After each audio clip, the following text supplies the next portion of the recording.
দুই বন্ধুর ঘটনা যা আমি কোনো লেকচারে এখনো বলি নাই। আল্লাহ পাক এই সূরার মধ্যে একটা বিস্ময়কর ঘটনা বলছেন। দুই বন্ধুর, কয়জন বন্ধু? এক বন্ধু প্রচন্ড ধনী, এমন ধনী যে আল্লাহ পাক তাকে বড় বড় বাগান দিয়েছেন, খেজুরের, আঙ্গুরের, হ্যাঁ, বিশাল বিশাল বাগান, এবং তার মধ্য দিয়ে নদী চলছে। নদী, একটা নদী চলে যাচ্ছে ভিতর দিয়ে, দুই পাশে বাগান। তাহলে কত বড় প্রপার্টি চিন্তা করেন, একটু চিন্তা করেন। আমরা তো বিঘা আর এই যে শতকের হিসাব করি না। আল্লাহ বলছেন যে দুটো বিশাল জান্নাত দিয়েছিলাম তাকে, মানে বাগান দিয়েছিলাম, ফলের বাগান, মাঝখান দিয়ে নদী প্রবাহিত হচ্ছে, এবং প্রত্যেক বছর দুইবার করে এই জায়গায় ফসল ফলতো, প্রচুর ফসল হতো। তো এত ধন সম্পদ পাওয়ার পরে এই বন্ধু, মানে এই ব্যক্তি, তার এক গরিব বন্ধুকে নিয়ে এই বাগানে ঢুকেছে। ঢুকে হাঁটাহাঁটি করছে, গল্পগুজব করছে। গল্পগুজব করার এক পর্যায়ে গিয়ে এই ধনী বন্ধু বলে ফেলছে, কি বলছে? সে বলছে যে আনা আকসারু মিনকা মালা ওয়া আ'আজ্জু নাফারা। হে আমার দোস্ত, শোনো, আমি তোমার চাইতে মালে এবং সম্পদে অনেক সেরা। কে বলছে এটা? এই ধনী বন্ধু। আমরা কিন্তু এরকম কথা বলি না। এই ধনী বন্ধু হচ্ছে বস্তুবাদী মানুষ, মানে বাড়ি গাড়ি, টাকা করি, স্ট্যাটাস, এটাই তার কাছে সবকিছু। বুঝতে পারছেন কথা? সে তার বন্ধুকে বলছে, তুমি তো গরিব, আমি তোমার চেয়ে অনেক সেরা টাকায়, পয়সায়, ধন দৌলতে। এমন মানসিকতা আমাদের মধ্যে আছে না অনেকের? আচ্ছা, এবার সে আরো বলছে যে ওয়াদাখালা জান্নাতাহু ওয়া হুয়া যালিমুল লিনাফসি। সে তার জান্নাতে প্রবেশ করলো, তার নফসের উপর সে জুলুমও করে বসলো। কিভাবে জুলুম করলো? এভাবে সে বলছে, ক্বালা মা আযুন্নু আন তাবিদা হাযিহি আবাদা। কে বলছে এটা? এই ধনী বন্ধু। সে বলছে, হে আমার গরিব বন্ধু, শোনো, আমি মনে করি না, আমি বিশ্বাসই করি না, আমি মনে করি না যে আমার এই প্রপার্টি কখনো ধ্বংস হয়ে যাবে। আমি এটা বিশ্বাস করি না। বুঝতে পারছেন? ওই যে আমি পরকালে বিশ্বাস করি না, কিয়ামতে বিশ্বাস করি না, আখিরাতে বিশ্বাস করি না। কোন সভ্যতা বলেন? আচ্ছা, সে বলছে যে মা আযুন্নু আন তাবিদা হাযিহি আবাদা। আমি বিশ্বাস করি না, আমি মনে করি না যে এই প্রপার্টি কখনো ধ্বংস হতে পারে। ওয়া মা আযুন্নু সাআতা কায়িমা। আর আমি এটাও মনে করি না যে কিয়ামত কখনো হবে। বুঝতে পারলেন কথা? আমি এটাও বিশ্বাস করি না যে কিয়ামত কখনো হবে। তার মানে, জি শেষ করছি আমি, তার মানে কি এই বন্ধুটা বস্তুবাদী না? সে পরকালে বিশ্বাস করে না, কিয়ামতে বিশ্বাস করে না। সে তার ধন সম্পত্তির মোহে এত আসক্ত হয়ে গেছে যে সে মনে করে যে এটা কখনো আমার থেকে যাবে না। এমন চিন্তা আমাদের মধ্যে আছে না? এই চিন্তাটাকে আধুনিক পরিভাষায় বলা হয় মেটেরিয়ালিজম। কি বলা হয়? মানে বস্তুবাদ। মানে কি? বস্তুবাদ মানে ভোগবিলাস, বাড়ি গাড়ি, টাকা পয়সা, মত্ত থাকা, পরকাল বলে কিছু নাই। এই যে মেটেরিয়ালিজম। এখন এই বন্ধুটা বলছে, গরিব বন্ধু, একটু মনোযোগ দেন প্লিজ। এই বন্ধুটা বলছেন, গরিব বন্ধু, যে ক্বালা লাহু সাহিবুহু ওয়া ইউহাওয়ারু। গরিব বন্ধুটা তাকে বলছে, আকাফারতা বিল্লাযী খালাকাকা মিন তুরাব। হে আমার ধনী বন্ধু, তুমি কি সেই সত্তার সাথে কুফরি করছো যে তোমাকে মাটি থেকে সৃষ্টি করেছেন? সুম্মা মিন নুতফা, এরপর তোমাকে মায়ের গর্ভে নুতফা আকারে রেখেছিলেন। সুম্মা সাওয়াকা রাজুলা, এরপর তোমাকে এই পুরুষের আকৃতি দিয়েছেন। তুমি কি সেই সত্তা আল্লাহকে অস্বীকার করছো? মানে কিয়ামতকে অস্বীকার করার মধ্য দিয়ে তুমি আল্লাহকে অস্বীকার করছো কি? ওয়ালাউলা ইয দাখালতা জান্নাতুক, তুমি যখন তোমার জান্নাতে ঢুকলা, তুমি এটা কেন বললা না যে লা কুওয়াতা ইল্লা বিল্লাহ, মাশাআল্লাহ, লা কুওয়াতা ইল্লা বিল্লাহ, মাশাআল্লাহ, আল্লাহ পাক কি চমৎকার জান্নাত আমাকে দিয়েছেন, লা কুওয়াতা ইল্লা বিল্লাহ, আল্লাহ ছাড়া কোনো শক্তি সামর্থ্য নাই। এমনটা কেন বললে না?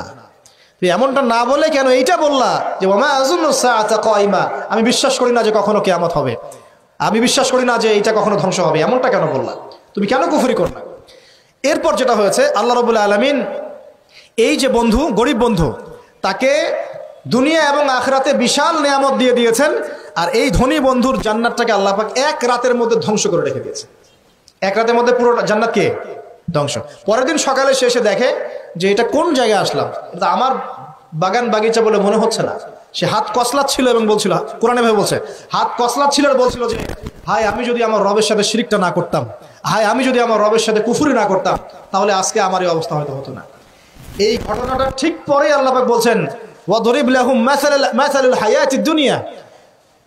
হে নবী মুহাম্মদ সাল্লাল্লাহু আলাইহি ওয়াসাল্লাম, তুমি এবার তোমার উম্মতের কাছে দুনিয়ার দৃষ্টান্তটা পেশ করো। দুনিয়ার দৃষ্টান্তটাও ঠিক এরকমই, এই ফসলের ক্ষেতের মতোই। প্রথমে বৃষ্টিপাত হয়, ফসল সবুজ হয়, মানুষ খুব পুলকিত হয়ে যায়, কি চমৎকার ফসল ফলেছে। এরপর সেই গাছগুলো হলুদ হয়ে যায়, তারপর সেগুলো খড়কুটা হয়, চুলায় চলে যায়। এই হয় না?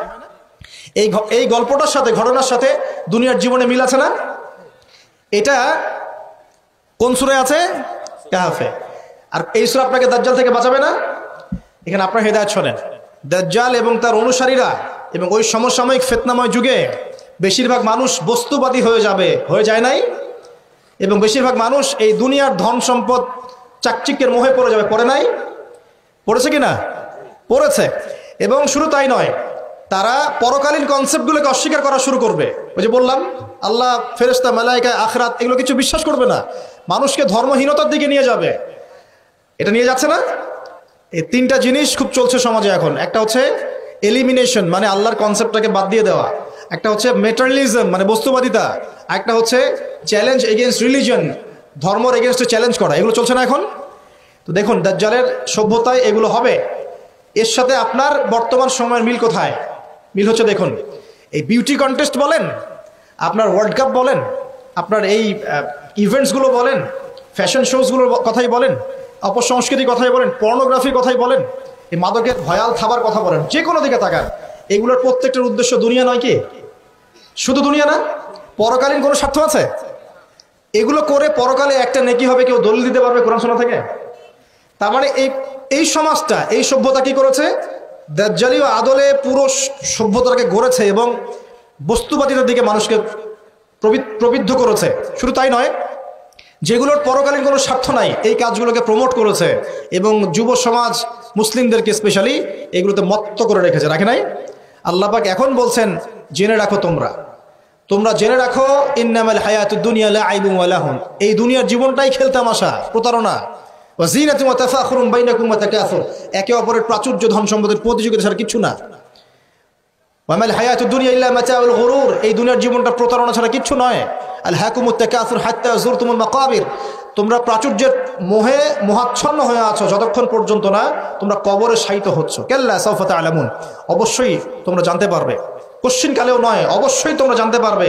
কাল্লা লা তুসআলুনা ইয়াওমাইযিন আনিন নাঈম, তোমাদেরকে কিয়ামতের দিনে নিয়ামতগুলো সম্পর্কে জিজ্ঞাসিত হতে হবে। সূরা কাহফেই এই হেদায়েতটা আছে। এই দুই বন্ধুর ঘটনা আপনাকে দেখাবে কিভাবে বস্তুবাদী সভ্যতা এবং আল্লাহ ভীরু সভ্যতার কনফ্লিক্ট হয়। সর্বশেষে আল্লাহর অনুগত সভ্যতার জয় হয়েছে, বস্তুবাদী সভ্যতাকে আল্লাহ পাক ধ্বংস করে দিয়েছেন না? দিয়েছেন। এবং এই ঘটনার পরেই দুনিয়ার জীবনের দৃষ্টান্ত দেওয়া হয়েছে, যে দুনিয়ার জীবনটাকে আল্লাহ পাক বলেছেন খেলতামাশা, প্রতারণা ছাড়া কিছুই নয়। হ্যাঁ, কেউ যদি বলে খেলাধুলার কোনো দলিল কোরআনে আছে কিনা, আমি বলবো হ্যাঁ আছে। আল্লাহ পাক বলেছেন, ওয়ামা হাদিহিল হায়াতুদ দুনিয়া ইল্লা মাতাউল গুরুর ইলামু আন্নামাল হায়াতুদ দুনিয়া লাইবুন ওয়া লাহু। অতএব খেলাধুলার দলিল কোরআনে আছে। আল্লাহ পাক বলছেন, দুনিয়ার জীবনটাই তোমাদের খেলাধুলার প্রতারণা, ধোঁকা। কি বুঝলেন? এই দুনিয়ার জীবনটাই হচ্ছে খেলাধুলা, প্রতারণা, মোহ এবং ধোঁকা, এবং তোমাদের পারস্পরিক চাকচিক্যের প্রতিযোগিতা ছাড়া কিচ্ছু নয়। এখন এই সভ্যতা থেকে তাকাবেন চোখ কান খোলা রেখে, যে যত রকম ফাহেসা কাজগুলো মিডিয়া দিয়ে প্রমোট করা হচ্ছে, এগুলোর মূল উদ্দেশ্য হচ্ছে দুনিয়া, এবং মুসলিম যুবকদেরকে এবং উম্মাকে তাদের মূল উদ্দেশ্য থেকে সরিয়ে দেওয়ার চেষ্টা করা। আমাদের মূল উদ্দেশ্য কি? এক, আমাদের মূল উদ্দেশ্য ছিল জ্ঞান অর্জন করা। মূল উদ্দেশ্য ছিল জ্ঞান অর্জন করে আমল করা, আল্লাহ পাকের জমিনে দ্বীনের প্রচার করা। আমাদের পৃথিবীর মূল উদ্দেশ্য ছিল কি?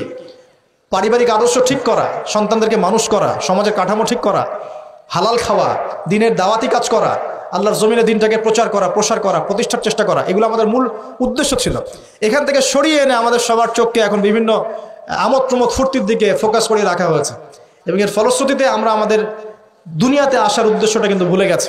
প্রিয় ভাইয়েরা, সতর্ক থাকবেন, যে বিষয়টা যতটুকু লিমিট আছে এই লিমিট ক্রস করতে যাবেন না। যতটুকু করা জায়েজ আছে এতটুকু করবেন, যেগুলোতে জায়েজ নাই সেগুলো যায় না। আল্লাহ রাব্বুল আলামিন আপনাদের সবাইকে ইসলামের বেসিক বিষয়গুলোর উপর টিকে থাকার তৌফিক দান করুন, এবং যাদেরকে কথা বললাম আমি ইনডাইরেক্টলি, তাদের যে এজেন্ডাগুলো আছে এজেন্ডাগুলো বোঝার তৌফিক দান করুন, এবং এর ভিতর দিয়ে তারা উম্মার যে ক্ষতি করছে এই ক্ষতিগুলো বোঝার তৌফিক আল্লাহ পাক আমাদের সবাইকে দান করুন।